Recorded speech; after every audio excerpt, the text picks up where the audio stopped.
오늘은 우리가 요한계시록 3장 1절로 6절 말씀을 통하여 사대교회를 향하여 주시는 주의 말씀을 통해 은혜를 받고자 합니다.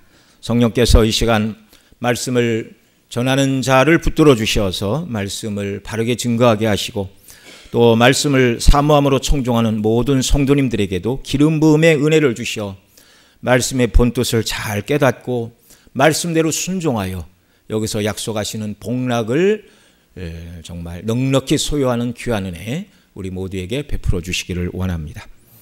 먼저 사대 교회와 교회가 있던 사대라는 도시는 어떤 곳인가를 살펴보겠습니다. 지도를 좀 보여주시기 바랍니다. 위치상으로 맨 오른쪽, 여러분 보실 때 오른쪽이 되겠죠. 오른쪽 맨 아래가 에베소, 우리 살펴봤습니다. 에베소, 그리고 이제 그 위에가 서머나, 그 다음에 그 꼭대기가 버가모, 그리고 지난주에 우리가 두아디라 교회를 향하여 주시는 말씀을 살펴봤습니다. 이제 사대는 그 아래에 있죠. 이 사대는 두아디라 동남쪽 대략 48km 지점, 그 다음에 그 서편에 있는 서머나에서부터는 대략 한 50km 정도 떨어져 있는 현재의 튀르키예의 사르트에 해당하는 도시가 바로 이 계시록 3장 1절로 6절의 말씀을 받은 사대 교회가 있는 사대라는 도시였습니다. 이곳 사대는 주정 1200년경 세워진 고대 국가 리디아, 또는 읽는 사람에 따라서는 누디아라고도 이제 발음을 하는데요. 리디아 또는 누디아라는 왕국의 수도였습니다. 해발 300m 이상의 삼면이 산으로 둘러싸인 고원의 평원지대에 세워진 천연 요새였고, 그래서 군사적으로 앞면만 방비를 하면 뚫을 곳이 없는 난공불락의 요새였습니다. 그런데 이 난공불락의 요새라서 방비를 허술하게 하다가 바사왕 고레스에게 정복을 당한 일도 있었는데요. 그 이유는 남쪽의 가파른 절벽에 군인 한 사람만 지나갈 수 있는 길이 있었습니다. 고레스가 어디로 침범할까를 보고 있었는데 사대 병사 한 명이 철모를 떨어뜨리고 그곳을 주우려고 바위 쪽으로 기어 내려오는 것을 보고 조용하게 그곳으로 군사를 투입하여 최초로 이 사대를 정복했다고 합니다. 그리고 주전 17년 전 큰 지진이 일어나 사대의 건축물들이 무너졌는데 로마 황제 티베리우스가 많은 돈을 들여 재건을 해 주었고, 이것을 기념하여 사대 사람들은 티베리우스 황제를 위한 기념 주화를 만들기도 했다. 이게 이제 역사에 기록된 내용들입니다. 이 사대라는 도시 앞에는 팍톨루스 강이 흘렀는데 그 강은 최고의 금맥이 있는 곳으로서 금과 은을 채취하였습니다. 강에서 얻는 금을 사금이다 그렇게 얘기를 하죠. 금과 은의 혼합물인 호박금도 많이 생산이 되었고, 그 금과 은으로 세계사적으로 의미가 있는 일은 최초로 금과 은으로 금화, 은화를 주조하여 사용한 곳이 바로 이 사대라는 곳입니다. 그러니까 뿌리 깊은 곳이죠. 주전 1200년 하면 우리나라는 지금부터 조선 왕조 500년, 고려 500년 이렇게 해도 1000년의 역사밖에 되지 않지 않습니까? 그러니까 주전 1200년 전에 나라를 이루고 또 예수님 당시가 못 되었을 때도 금화, 은화를 주조하는 그런 정말 부강한 도시고 수준 높은 도시였다, 그런 말입니다. 금뿐만 아니라 사대, 헬라어로는 사르데스라는 말인데요. 이 이름은 홍보석과도 관련이 있습니다. 요한계시록 4장 3절에 보면 하늘의 보좌에 앉으신 이의 모양이 벽옥과 홍보석 같고 이렇게 말하고 있는데, 홍보석을 사르디온이라고 부르는데 사르디온이라는 말은 사르데스에서 나온 보석이다, 그런 뜻입니다. 그러니까 고대인들은 사대라는 말을 들으면 금과 은뿐만 아니라 진귀한 홍보석도 연상하고 떠올렸다, 그런 말입니다. 사대는 금과 은, 그리고 금과 은의 혼합물인 호박금뿐만 아니라 홍보석으로 유명한 도시. 두 번째 지도를 좀 보여주시기 바랍니다. 이제 이건 좀 크게 그린 그림인데요. 여기 두 번째 지도를 보시면 사대가 중앙에 있죠. 좀 표시를 해주세요. 네. 이 사대에 보면 동쪽, 우편 동쪽으로 보면 길이 세 갈래가 이렇게 나 있습니다. 그 다음에 이제 서편 좌측으로 이제 서편으로 보면 이제 두 개의 도로가 연결된 것을 볼 수가 있습니다. 그러니까 이 사대를 중심으로 5개의 길이 나 있다 그 말입니다. 다른 말로 교통의 요충지. 예. 이곳은 지난주에 살펴본 그 두아디리아와 같은 양모와 염색 산업이 발달했습니다. 그러니까 두아디리아는 양모와 염색 산업뿐만 아니라 병기 주조창이 있었고 구리를 가지고 동전을 만드는 그런 곳이었다. 그 말씀을 드렸는데 이 사대는 양모와 염료 외에 두아디리아가 구리를 가지고 이렇게 합금을로 만드는 그런 주조 기술이 뛰어났다면 사대는 금과 은을 가지고 금화, 은화를 만드는 그런 특색 있는 도시였다. 그런 말입니다. 네. 그리고 이 모든 것들, 금과 은, 그 다음에 염료, 그 다음에 양모, 뭐 이런 것들이 이 5개의 뻥 뚫린 도로를 통하여 무역상들이 많이 왔다 갔다 하고 있습니다. 그래서 많은 재원이 있죠. 많은 공산품이 있죠. 무역상들이 지나가죠. 부를 축적하지 않을 수가 없는 그런 위치와 환경에 있었다. 그런 말입니다. 이미 각종 보석으로 부자가 되었는데 계속해서 보석과 양모와 염료 산업으로 만들어내는 물품들을 무역상들이 계속해서 가져가고 사고 팔아주고 이렇게 함으로 말미암아 부유한 도시. 예. 이곳은 늘 이곳을 정복하려는 너무 그 부유한 도시였기 때문에 외세 침략이 빈번했어요. 물론 앞서 말씀드린 대로 바사왕 고레스가 최초로 이곳을 정복했다 말씀을 드렸는데 그때가 주전 549년이었고 그 이후에도 이 난공불락의 요새가 주전 211년 셀루코스 왕조의 안디오쿠스에 의하여 정복을 당하기도 했습니다. 이 정복당한 것은 2번 또는 3번에 불과하지만 그러나 수없이 많은 대적들이 여기를 노렸어요. 요새라서 쉽게 정복을 하지 못했지만. 그러니까 이 도시의 전체적인 분위기가 어떻겠어요? 많은 부가 있습니다. 부가 있으면 뭐가 따라오지요? 사치와 향락이 따라옵니다. 고대의 다른 도시들과 마찬가지로 우상의 전각에서 온갖 음행과 부도덕을 일삼는 것이 일반적이었고요.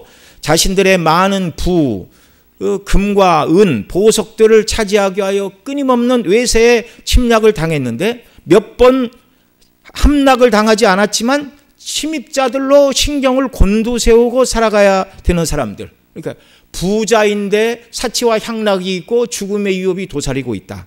죽음의 공포에 떨고 있어요.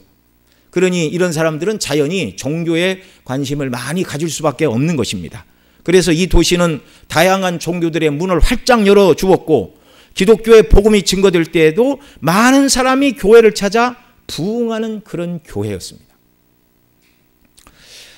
자, 그런데 이 도시는 앞선 교회들이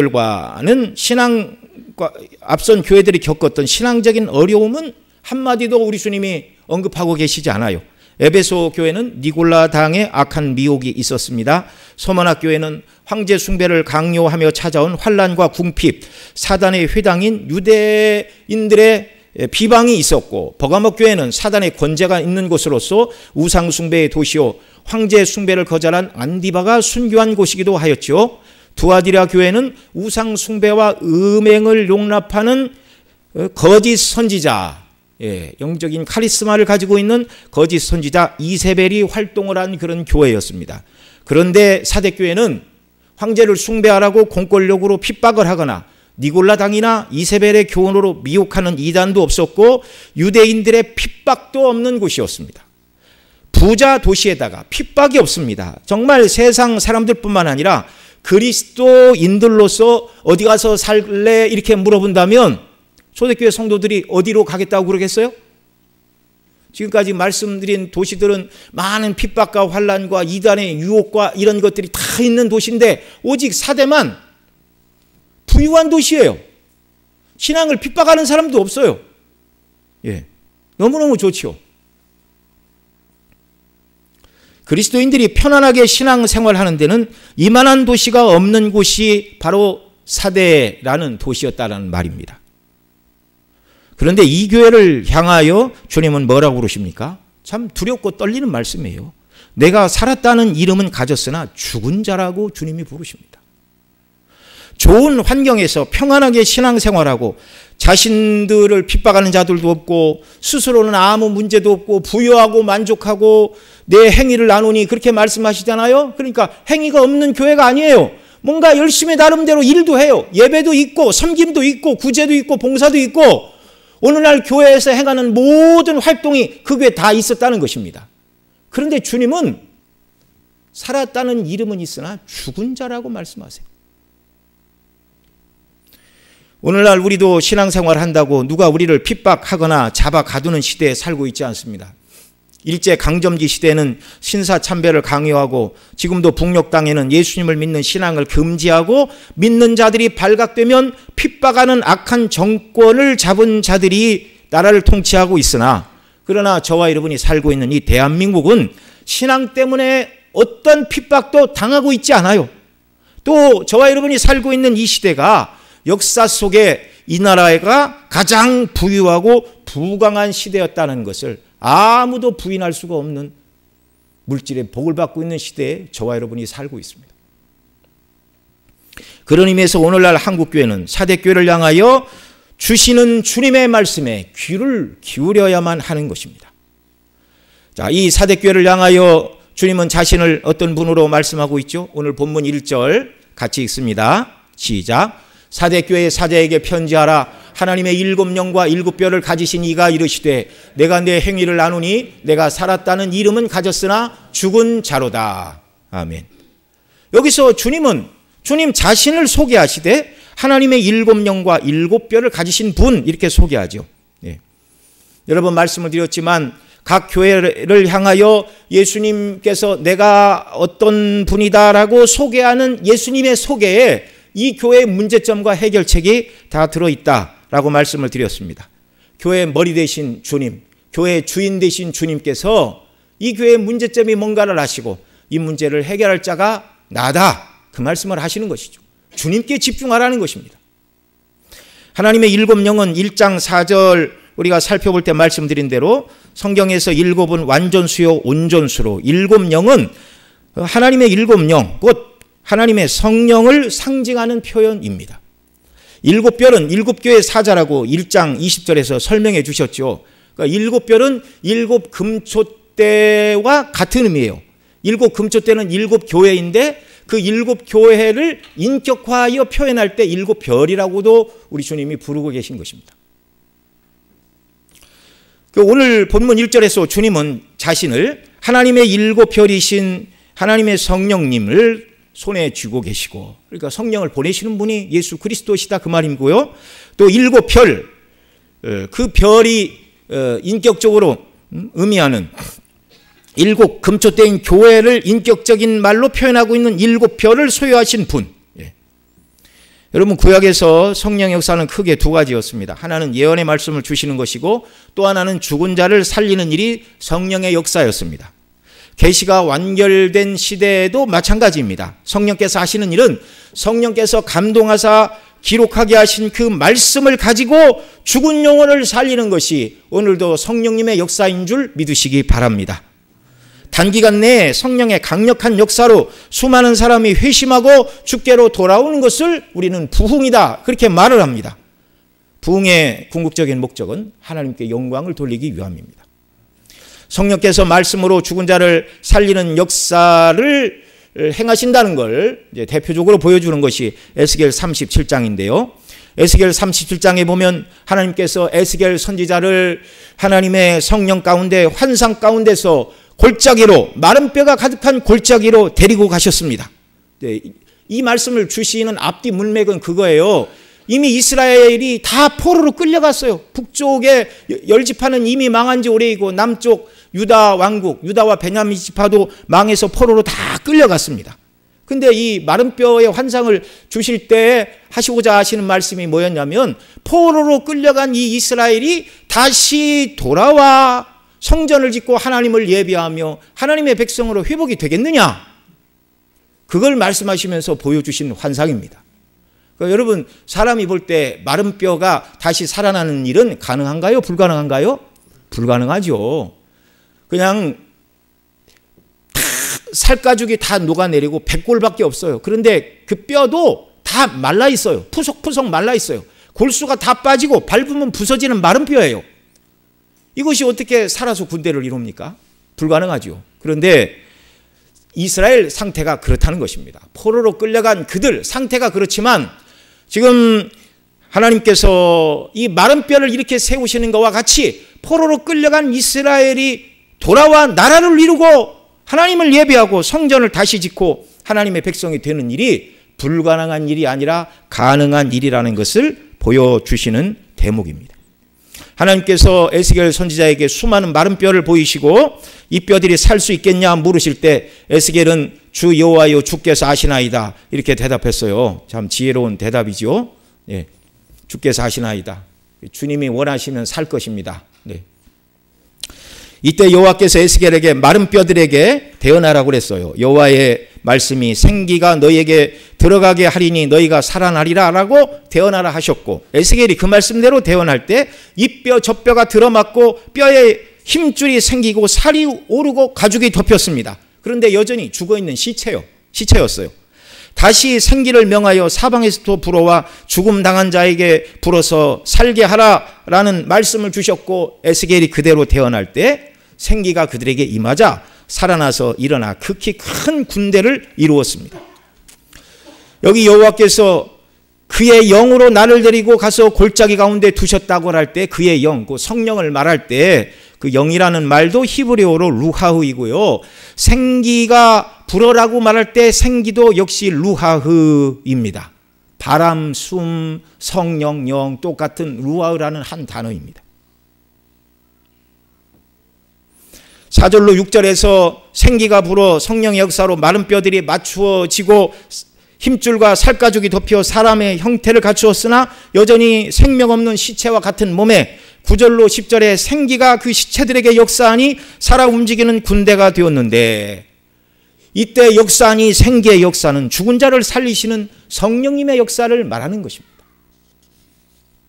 오늘도 성령께서는 주님의 말씀, 복음의 말씀으로 죽은 자들에게 역사하여 살려주심으로 생명을 갖게 하시고 또 살았다는 이름만 가진 생명력을 상실하여 예수님 모실 때 살았다는 이름은 있으나 죽은 자로다. 완전히 죽었다는 게 아니에요. 이제 그 다음 3절을 보면 너는 일깨라 이렇게 말하잖아요. 살았다는 이름이 있으나 다 죽은 것 같아요. 생명력이 조금밖에 남지 않았어요. 이런 자들에게도 성령이 역사하실 때 물론 성령은 복음의 말씀, 예수 그리스도의 것을 가지고 역사하시는 분입니다. 예수님의 복음의 영광을 성령께서 증거하시고 깨닫게 하실 때 죽은 영혼이 살아나고 영적으로 생명력을 상실한 자들이 다시 힘을 얻게 된다는 말씀입니다. 여기 계신 여러분 중에 아직 그리스도를 모르는 분들이 있습니까? 성령께서 복음의 말씀으로 살려주시는 은혜의 역사를 베풀어 주시기를 원합니다. 또 여기 계신 분들 중에 생명의 역사, 하나님이 기뻐하시는 영적으로 살아서 살아있는 물고기가 파닥파닥 뛰듯이 하나님의 영광을 위하여 무슨 일을 할까라고 살아 역사하는 생기 있는 믿음이 아니라 죽은 자처럼 쭉 처져 있는 분은 혹시 계시지 않습니까? 하나님의 성령께서 역시 우리에게 주의 말씀을 가지고 활력 있고 살아나는 자로 저희와 여러분 모두에게 은혜를 베풀어 주시기를 원합니다. 이런 은혜를 갈망하면서 주의 말씀을 들으시기 바랍니다.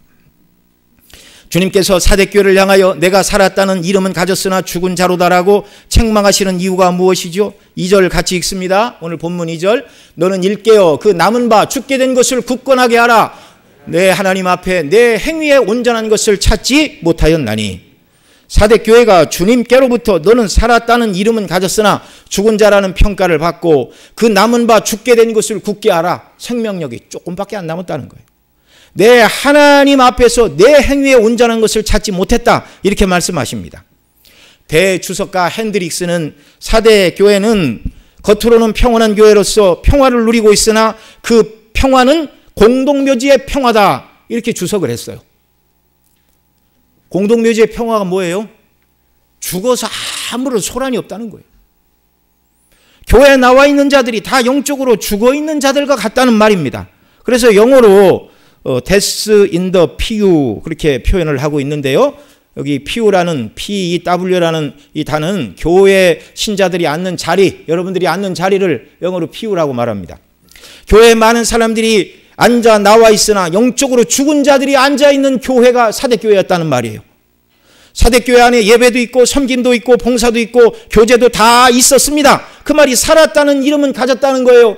그들이 예수님의 이름으로 세례를 받은 자들이에요. 예수님이 나를 위해 죽으셨다는 것을 고백하고 주와 함께 내가 죽고 주님과 함께 다시 살았다는 것을 고백할 때 세례를 받고 그 다음에 이제 살았다는 이름이 있는 성도의 행실을 하는 교회. 그런데 주님은 실상은 죽은 자다.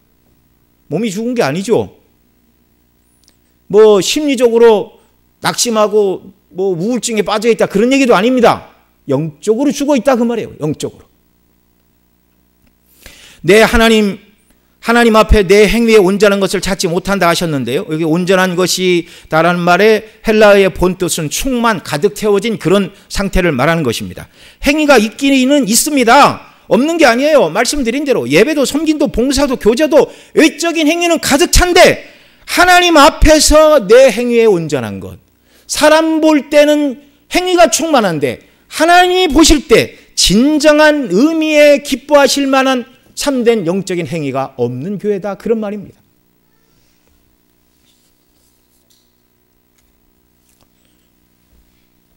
바리새인들이 열심히 나름대로 율법을 다 지킨다고 그렇게 말했지만 예수님은 회칠한 무덤이라고 그들을 책망하셨어요. 열심히 하는데도 본질이 빠지면 주님께 책망을 받을 수 있다는 사실을 기억하시기 바랍니다. 내가 정말 무슨 뜻과 무슨 마음을 가지고 교회에 출석하고 섬김과 봉사에 참여하는가? 사람들의 칭찬과 인정과 기대를 바라보고 그런 일을 한다면 오늘도 주님은 하나님 앞에서 내 행위에 충만한 것을 찾지 못한다. 이렇게 말씀하실 것입니다. 우리가 예배에 참여하고 주를 섬기고 헌금하고 하는 모든 행위의 궁극적인 목적은요. 주님 기뻐하시는 일. 주님 보실 때 잘했다 칭찬하실 소망을 가지고 주님을 섬기고 신앙생활을 해야 한다는 말입니다.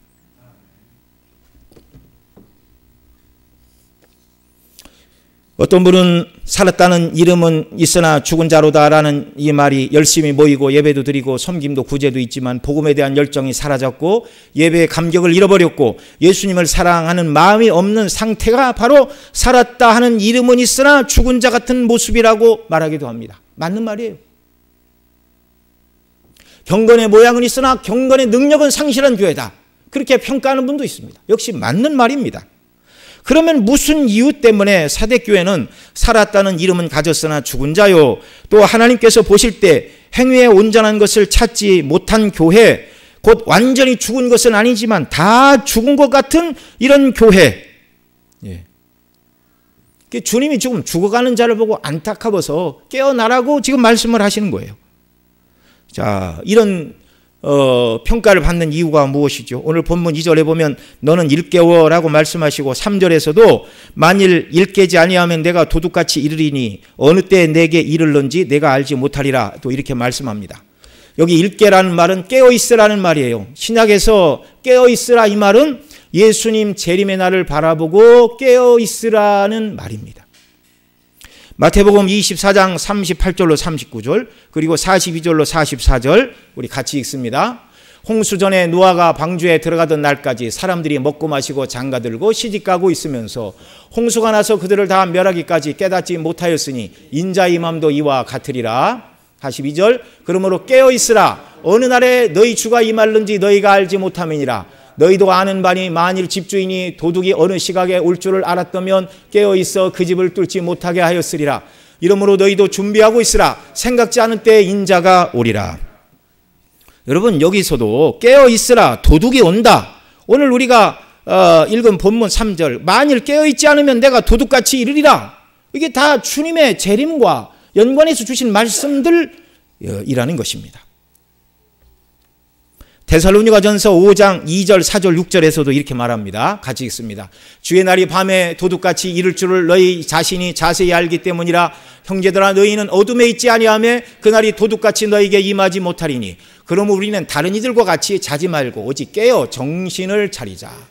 여기서도 주님의 재림을 바라보며 깨어 있어야 주님이 도둑같이 임하시는 것이 아니다. 깨어 있으면 잠자는 자에게 도둑이지 깨어 있는 자에게는 손님입니다.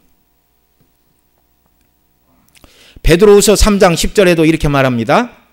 같이 읽습니다. 그러나 주의 날이 도둑같이 오리니 그날에는 하늘이 큰 소리로 떠나가고 물질이 뜨거운 불에 풀어지고 땅과 그 중에 있는 모든 일이 드러나리로다. 아멘.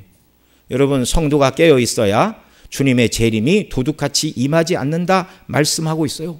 사대교회가 이름만 있고 하나님께서 원하시는 행함이 없는 명목상의 교회가 된 것, 앞서 말씀드린 대로 평안한 교회입니다. 부흥하는 교회, 물질도 많고 원하는 것은 다 할 수 있지만 죽은 자들이 앉아있는 공동묘지와 같은 평화로운 교회라 평가하는 이유, 경건의 모양은 있으나 경건의 능력은 상실한 교회, 예배도 있고 섬김도 있고 구제도 있지만 복음에 대한 열정이 사라지고 예배의 감격을 잃어버리고 예수님 사랑하는 마음이 없다는 평가를 받은, 살아있다 하나 실상은 죽은 교회라는 이 평가를 받는 것. 이유가 뭐라고요? 외적인 핍박이 없는 평안한 교회, 물질이 넘쳐나는 환경에서 이 사대교회 성도들은 믿지 않는 세상 사람들이 많은 부여 속에 일락을 즐기고 쾌락을 쫓아가는 모습을 이 교회가 보고 닮았다는 거예요. 다시 오실 주님을 바라보고 주님의 정결한 신부로 사는 삶을 살지 않고 세상과 똑같은, 세상과 짝하여 살아가는 삶을 살아갔다는 말입니다. 여러분, 대다수가 잘 아시는 것처럼 2000년 전 초대교회 성도들의 인사말은 무엇이었습니까? 한번 따라해 보시죠. 마라나타. 2000년 전 인사말입니다. 주님을 향하여 마라나다 이렇게 말하면 주 예수여 어서 오시옵소서라는 말이고, 성도들끼리 마라나다 그러면 주님께서 곧 오십니다라는 인사말이에요. 요즘은 마라나다라고 인사하는 사람을 제가 별로 못 봤어요. 저도 그런 인사 안 합니다. 2000년 전에는요, 주님이 다시 오신다는 재림에 대한 간절한 열망과 소망을 가지고 모든 교회가 살았어요. 그런데 이 사대교회는 그렇게 하지 않았다는 거예요. 왜요? 핍박이 없고 물질이 많고 아무런 근심 걱정이 없으니까. 네. 그러니까 여러분, 사람은 평안하고 행복하고 하나님이 원하는 대로 다 들어주면 신앙생활을 더 열심히 하는 게 아니라 세상을 쫓아가는 것, 그게 인생입니다. 그래서 때때로 하나님께서 우리가 원하는 것을 다 들어주시지 않는 줄 아시기 바랍니다. 그게 어떻게 보면 사랑이고 배려예요. 어떤 사람은 도적같이 오신다는 말은 꼭 재림을 의미하는 것은 아니다 이렇게 말하는 신학자들이 있는데, 여러분, 신학 성경이 말하는 말세는 그리스도의 초림부터 재림까지입니다. 우리가 지금 말세를 살고 있어요. 우주적 종말은 예수님의 재림이고 개인적인 종말은 성도가 주 앞에 먼저 서는 것입니다. 주님의 재림이란 우주적인 종말이나 개인의 종말 간의 차이는, 우주적인 종말이 임할 때, 주님 재림하실 때는 우리가 부활의 몸을 입고 주 앞에 서고, 개인적인 종말, 주님 재림 전에 우리가 죽어 주 앞에 서게 될 때의 차이점은 영광의 몸을 입지 않고 주 앞에 서는 것, 그 차이밖에 없는 것입니다. 100년도 못 되는 짧은 인생을 살아가는 저와 여러분은 항상 주님 다시 오실 날, 다른 말로 바꾸면 내가 주 앞에 서야 될 날을 사모하고 이 땅을 살아야 한다는 말입니다. 좀 죄송한 얘기지만 얼마나 남았는가 각자 계산해 보십시오. 그리고 어떻게 살아야 될지 일 깨는 역사가 우리에게 있기를 바랍니다. 이들을 향하여 주님은 일 깨라, 깨어 있으라, 세상에 취하여 영적인 잠을 자지 말고 다시 오실 주님 바라보고 깨어라, 오늘 저와 여러분을 향하여 주시는 말씀인 줄 믿습니다. 주시는 분들이 안 계시는 것 같은데 혹시 계시면 깨시기 바랍니다. 깨어서 들어야 돼요. 깨어서.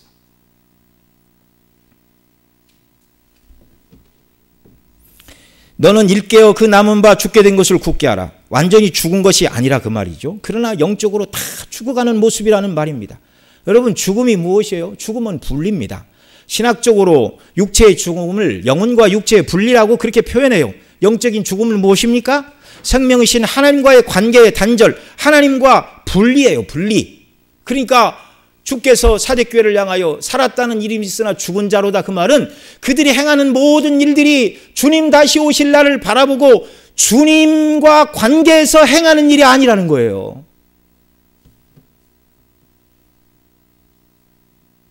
주님 다시 오심을 바라보지 않고 눈에 보이는 세상 중심으로 살아가는 영적으로 죽은 자와 같은 삶을 사는 그들, 하나님 보실 때 하나님 기뻐하시는 것으로 채워지지 않은 빈 껍데기 같은 신앙생활, 이것을 버리고 일깨는 삶, 주님의 재림을 소망하고 하나님께서 기뻐하시는 성도의 삶을 살기 위해 일깨라. 여러분, 그럼 어떻게 해야 됩니까? 첫 번째로 내가 어떻게 받았으며 어떻게 들었는지 생각하고 지켜 회개하라. 그들이 받은 것을 생각하고 지키고 회개하라, 이렇게 말씀하고 계십니다. 먼저 우리는 어떻게 받았으며 어떻게 들었는지를 생각해야 됩니다. 신명기 5장 15절에 보면 이렇게 말씀해요. 출애굽한 광야 백성들에게 모세가 하는 말입니다. 같이 읽습니다. 너는 기억하라. 내가 애굽 땅에서 종이 되었더니 내 하나님 여호와가 강한 손과 편팔로 거기서 너를 인도하여 내었나니 그러므로 내 하나님 여호와가 내게 명령하여 안식일을 지키라 하였느니라. 자, 구약 백성들도 종살이하던 애굽에서 그들을 이끌어 내시어 가나안 땅으로 들어가게 하신 하나님의 구원의 행사를 기억하라. 너는 기억하라. 먼저 말하고 있어요. 기억하라. 무엇을? 애굽 땅 종되었던 곳에서 너희를 구원하신 하나님, 그리고 장차 가나안 땅으로 들어가게 하실 그 하나님을 기억하라. 그러면서 그러므로 내 하나님 여호와가 내게 명하여 안식일을 지키라 하였느니라. 여러분, 하나님을 기억하라, 애굽에서 구원해낸 하나님을 기억하라라고 말하고 그러므로 안식일을 지키라 하였느니라 라는 말씀은 어떻게 연결이 됩니까? 구원의 하나님을 기억하는 그 일을 어느 날 하라고 주셨다고요? 안식일에 하라고요. 안식일에 해야 될 일이 뭐라고요? 애굽에서 구원해내신 하나님의 구원의 행사를 기억하고 예배하고 찬미하는 게 안식일이에요. 오늘 주일은 뭡니까? 주님께서 우리를 구원하신 것, 구원하시기 위하여 죽으시고 십자가에서 부활하신 부활의 영광을 찬미하고 예수님을 믿는 우리를 그 부활에 같이 참여할 자로 부르신 산소망, 부활의 산소망을 주신 우리 주님의 은혜의 영광을 찬미하고 높이는 것이 주의 날인 줄 믿으시기 바랍니다. 주의 날은 다른 거 해서는 안 돼요.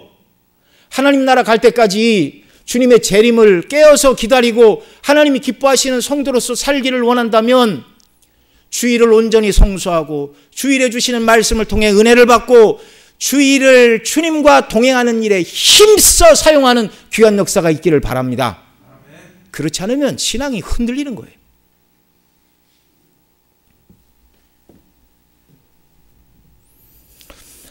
오늘 본문에서 사대교회를 향하여 우리 주님 말씀을 하시죠. 너는 3절에 그러므로 내가 어떻게 받았으며 어떻게 들었는지 생각하고 지켜 회개하라. 여러분, 내가 어떻게 받았으며 어떻게 들었는지, 무엇을 어떻게 받고 무엇을 어떻게 들었다는 거예요. 여기서 말씀하고 있는 그들이 받았고 들은 것은 다름 아닌 그들이 받은 복음을 말하는 것입니다. 복음. 내가 복음을 들을 때 어떻게 받았고 어떻게 들었는지를 생각하라는 것입니다. 사대교회가 받았고 아시아 7교회가 받았습니다. 아시아 7교회가 상징하는 지구상의 모든 교회가 복음을 받았고 복음으로 말미암아 탄생한 게 주님의 몸된 교회예요. 예수님께서 이 복음의 내용이 무엇이죠? 예수님께서 우리 죄를 구원하시기 위하여 하나님의 아들이 사람의 몸을 입고 이 땅에 오셔서 우리 대신 율법의 모든 조항을 다 준수하셨습니다. 중보자의 자격을 갖추셨고 그리고 저와 여러분이 지은 모든 죄를 대속하시기 위하여 십자가에서 대속의 죽음을 죽어주셨어요. 죄 없는 자로 여기시고 예수님이 이루신 의를 우리 것으로 믿을 때 여겨주시는 이 놀라운 구원의 은혜를 저와 여러분이 받았습니다. 이게 복음이에요. 예수님 믿음으로 우리가 의롭다 하심을 입었습니다. 예수님 믿을 때 예수님이 우리 죄를 예수님께서 흘리신 보혈로 다 씻어주셨어요. 우리 죄는 예수님이 십자가로 가져가셨고 예수님이 이루신 완전한 의를 우리에게 주셨습니다. 전가해 주셨어. 우리 죄는 예수님의 십자가로, 예수님의 의는 우리에게로. 그래서 이걸 이중 전가 그렇게 표현합니다. 예수님이 이루신 완전한 의를 우리 것으로 여겨주셔서 저와 여러분은 예수님의 의로 옷 입은 자들이에요. 오늘 본문 4절에 보면 그러나 사대에 그 옷을 더럽히지 아니한 자 몇 명이 있어 내게 있어 흰 옷을 입고 나와 함께 다니리니 그들은 합당한 자인 연고라. 이들이 바로 예수님의 의로 옷 입은 자로서 은혜로 의롭다 하심을 입은 이 원리를 붙들고 세상 중심이 아니라 다시 오실 주님을 바라보고 믿음을 지키며 살아간 자들, 그들은 여전히 흰 옷을 입고 있는 자들이다. 나와 함께 다닐 것이다. 주님이 이렇게 인정해 주고 계십니다. 저와 여러분은 늘 복음의 말씀을 생각해야 됩니다. 여기 생각하라는 말이 헬라어로 문에 모뉴에라는 단어를 쓰고 있는데요, 본뜻은 기억하라는 거예요. 기억하라. 항상 내가 예수님의 피로 죄사함 받았고 예수님의 의를 덧입어 의롭다 하심을 입은 자라는 것을 항상 기억하라는 거예요. 내가 예수님의 은혜로 빚지고 구원받아 하나님의 자녀가 되었다는 걸 한시도 잊지 말라는 거예요. 예수님 때문에 내가 살았고 예수님을 위하여 살아야 되는 존재라는 걸 기억하라는 것입니다. 또 듣고 받은 복음을 지키라고 하셨어요. 지키라. 그 복음의 말씀대로 하늘 소망 가지고 살라는 것이죠. 또 받고 들은 복음에 합당하게 살지 못할 때는 회개하라고 하십니다. 여러분, 회개는요 말로써 잘못했다고 하는 게 회개가 아니라 잘못된 길에서 돌이켜 바른 길을 가는 게 회개인 줄 아시기 바랍니다. 삶의 방향 전환. 어떤 분이 저 인천을 가려고 딱 길을 나섰는데 잘못 들어서 인천이 아니라 저기 뭐 구리 쪽으로 가는 도로 잘못 들었다면, 아이고 하나님 제가 인천 가야 되는데 큰일 났네요. 그러면 어떻게 해요? 빨리 가까운 톨게이트로 나가서 인천으로 방향을 잡아야 됩니다. 하나님 뜻대로 순종하지 못했다면 하나님 제가 죄를 짓고 있네요. 용서해 주세요. 그거 회개 아니에요. 어떡하라고요? 삶의 방향을 바꿔야 된다고요.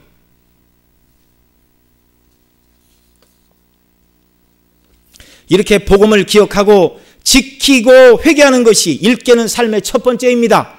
어떻게 들었고 어떻게 받았는지를 기억하고 지키고 회개하는 것. 둘째로 일깨는 삶은 주님의 재림을 준비하는 것이라고 앞서 말씀을 드렸는데요, 복음을 기억하여 지키고 회개하는 성도의 삶은요 다시 오실 주님을 맞이하기 위하여 삶의 모든 초점을 맞춰야 되는 줄 믿으시기 바랍니다. 다시 오실 주님, 다시 오실 신랑 되신 그리스도의 정결한 신부로 살아가는 것이 우리의 육체 남은 때를 살아가는 삶의 원리인 걸 우리가 기억해야 돼요. 사도 바울은 고린도후서 11장 2절 3절에서 이렇게 말씀하고 있습니다. 같이 읽습니다. 내가 하나님의 열심으로 너희를 위하여 열심을 내노니 내가 너희를 정결한 처녀로 한 남편인 그리스도께 드리려고 중매함이로다. 그러나 나는 뱀이 그 간계로 하와를 미혹한 것 같이 너희 마음이 그리스도를 향하는 진실함과 깨끗함에서 떠나 부패할까 두려워하노라. 여러분, 사도 바울은 모든 성도들을 한 남편인 그리스도에게 정결한 신부로 중매하기 위하여 복음을 전하고 목회를 하고 선교를 한다, 이렇게 말하고 있어요. 그러면서 뭐라고 그래요? 뱀이 하와를 미혹하여 진실함과 깨끗함에서 떠나 부패할까 두려워하라. 여러분, 이 땅을 살아가는 저와 여러분은 그리스도의 정결한 신부들인 줄 믿으시기 바랍니다. 저는 어려서 난 남자인데 그리스도의 신부 얘기를 들으니까 좀 얼굴이 좀 부끄럽더라고요. 그러나 이 세상에 남녀가 결혼하는 그런 의미의 신랑 신부가 아닙니다. 천국은 혼인잔치입니다. 왜 혼인잔치로 표현했을까요? 지구상에 있어서 가장 행복하고 복된 날이 바로 결혼식 자리입니다. 돌잔치도 대단한데 본인은 몰라요. 사람들이 왜 와서 지금 막 돈 주고 막 박수치고 사진 찍는지. 그러나 결혼잔치는 분명히 알죠? 신랑 신부가 주인공이에요. 그날은 신랑 신부보다 화장을 더 이쁘게 하고 가면 안 돼요. 멋있는 옷을 입어서도 안 되고, 그 기본적인 예의 아닙니까? 네. 왜 예수님이 다시 오시는 날을 어린 양의 혼인잔치라고 말해요? 가장 기쁜 그날. 이 땅에서 남편과 아내가 서로 사랑하여 복되고 아름다운 가정을 이루는 것과 비교할 수 없는 주님이 우리를 맞이하여 영원한 천국에서 주님과 생명의 교통 속에 영원한 복락을 누리게 하시는 이것. 그러니까 지상에 있는 것 중에 그걸 표현하려고 찾다 보니 찾고 찾은 것이 이제 어린 양의 혼인잔치라는 표현입니다. 세상에 있는 결혼식이나 세상에 있는 가장 아름다운 남편과 아내의 관계와 비길 수가 없는 영광스러운 관계로 하나님이 우리를 부르고 계세요. 주님이 이 날을 준비하고 계십니다.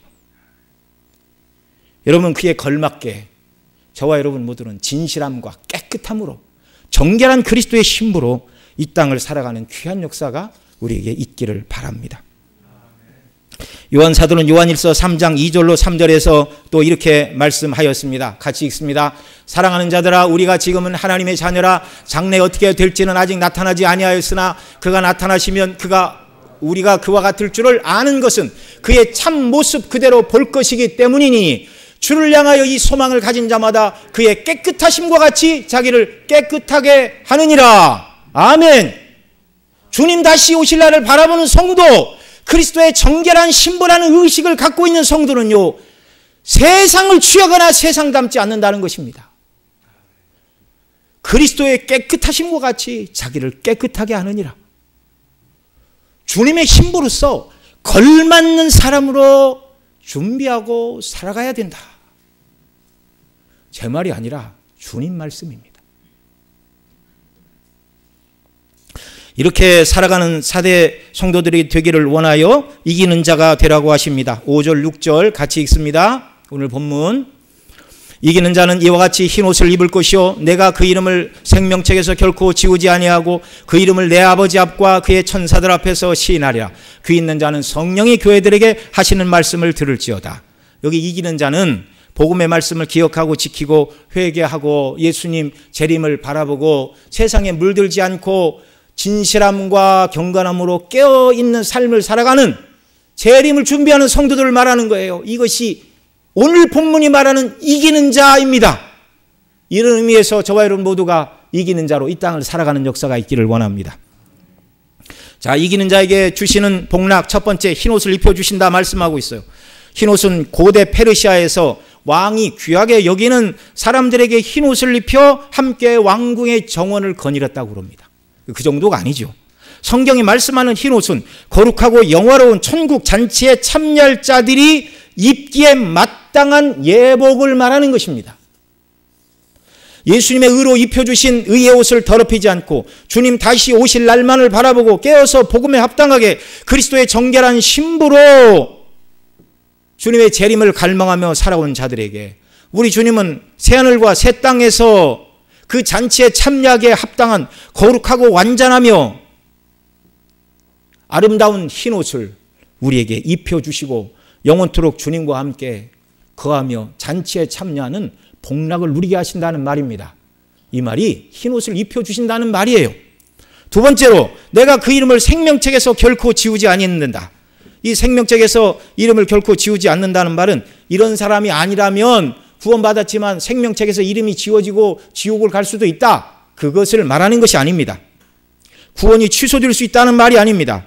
여러분, 이 땅에서 사람이 죽으면 그 이름을 주민등록상의 명부에서 지웁니까? 안 지웁니까? 지우지요. 지워요. 생명책에서 그 이름이 지워지지 않는다는 말은 새하늘과 새 땅의 영생의 복락은 끝이 없이 영원 무궁한 복락이라는 말입니다. 끝이 없는 영원한 영생을 누리게 하신다는 말씀이에요. 또한 이 땅에서 정결한 신부로 주님이 입혀주신 의의 옷을 입고 더럽히지 않는 자들, 그 이름을 내 아버지 앞과 천사들 앞에서 시인하리라, 이렇게 말씀하셨습니다. 성부 하나님 앞과 하나님을 모셔서 여러 천사들 앞에서 주님이 우리의 이름을 시인하리라, 그 말이 쟤는 지옥 안 가도 돼, 그 정도로 시인한다는 말이 아니라 정결한 나의 신부로서 살기 위하여 애를 쓰고 믿음을 지키고 헌신한 나의 정결한 신부 누구다라고 하나님 앞에서 우리를 소개하고 하나님의 천사들 앞에서 주님이 저와 여러분을 자랑하신다는 말씀입니다. 그럼 이런 말씀 들으면 기뻐요, 안 기뻐요? 기뻐야 돼요. 하나님의 말씀이니 반드시 그런 일이 있게 될 것입니다. 저와 여러분이 뭐라고요? 정결한 신부로 받아주시고 하나님 앞에서 대통령만 알아줘도 영광인데 하나님 앞에서 우리 주님이 이 사람은 정결한 내 신부입니다. 하나님의 모든 천사들 앞에서 저와 여러분을 자랑하시겠다는 거예요. 그에 걸맞는 성도로 온전히 주님만 바라보고 살아가는 역사가 저와 여러분 모두에게 넘쳐나기를 바랍니다. 이런 일은 내 힘이나 결심만 가지고 되는 것이 아니라 성령의 도우심으로 가능합니다. 서두에 성령의 역사가 말씀을 가지고 죽은 자를 살리시고 영적으로 다 죽어가는 것 같은 자들을 새롭게 하시고 활력 있게 하시고 충만하게 하시는 것도 성령님의 역사라고 말씀을 드렸는데요. 지금 이 사대교회를 향하여 7영과 7뼈를 가진 분이 나다. 내게 구하여 성령 충만을 받으라는 것입니다. 스가랴 4장에 보면 스가랴 선지자는 환상 가운데 순금 등대를 보았는데 그 등대에는 구약의 성막과 성전과 마찬가지로 7개의 등잔이 있었고 이 등잔대에 관으로 연결하여 감람나무로부터 기름이 부어지는 환상을 보았습니다. 여러분 7 등잔대는 교회를 상징하는 것이죠. 7 촛대 같은 표현입니다. 더 정확하게는 계시록에서 7 촛대라는 말을 쓰기보다는 7 등잔대라고 표현하는 것이 구약의 성전과 성막과의 관계에서 일관성 있는 표현인 것이죠. 7 등잔대, 교회에 부어지는 기름, 곧 성령의 역사를 말하는데요. 교회는 성령이 부어질 때, 성령의 역사가 충만할 때 교회가 교회로서의 사명을 온전히 감당할 수 있고 성령 충만할 때 성도가 성도다워진다는 말씀입니다. 그러니 저와 여러분은 일깨어있는 삶, 깨어있는 삶, 주님의 재림을 기다리며 하나님 보실 때 행위 온전한 삶을 살기 위해 성령의 충만을 구해야 돼요. 성령께서 우리 심령에 역사하실 때 우리가 대속의 십자가의 사랑으로 마음이 뜨거워지고 더 그리스도를 사랑하게 되고 하나님의 영광을 위하여 우리 자신을 드리는 것이 기쁨이 되고 천국을 바라볼 때 소망이 넘쳐나게 되고 세상이 조금 더 커 보이지 않고 세상의 영광과 그 모든 명예와 연락이 하나님 나라와 주께서 우리에게 주실 것과 비교해 보니 너무나 비천하고 보잘것없는 것으로 여겨져서 나는 세상이 아니라 주님 뜻대로만 순종하며 살기를 원합니다. 이런 고백이 하나님의 성령께서 우리에게 그 말씀을 가지고 복음을 가지고 역사하실 때 이런 은혜로 충만케 된다는 것입니다. 그러니 기도해야 돼요. 늘 복음의 말씀에 창념해야 되고 성령이시여 저로 하여금 일깨게 하옵시고 주님의 구원이 얼마나 놀라운가를 알게 하시고 그리스도의 신부로 부름받은 영광이 무엇인가를 알게 하시고 주 앞에서 흰옷을 입고 주님과 더불어 영원한 복락을 누릴 그 영광의 영원한 가치에 눈뜨는 자가 되게 하시고 그 뜻에 따라 살아가는 은혜를 베풀어 달라고 간구하는 역사가 있기를 바랍니다. 우리 시간 함께 기도하겠습니다. 이런 은혜를 달라고 우리 함께 통성으로 기도하겠습니다. 사랑하시는 아버지 하나님 고맙고 감사합니다. 오늘도 주의 말씀 듣게 하시고 정말 그리스도 안에서 우리를 베풀어 주신 복음의 영광을 다시금 생각하게 하시고 이 땅에서 우리가 어떤 사람으로 살아야 할지를 우리 주님 바라보게 하시니 감사를 드립니다. 자비하신 아버지 하나님 일깨는 삶을 살게 하여 주옵소서. 복음의 말씀을 기억하게 하옵소서. 지키게 하여 주옵소서.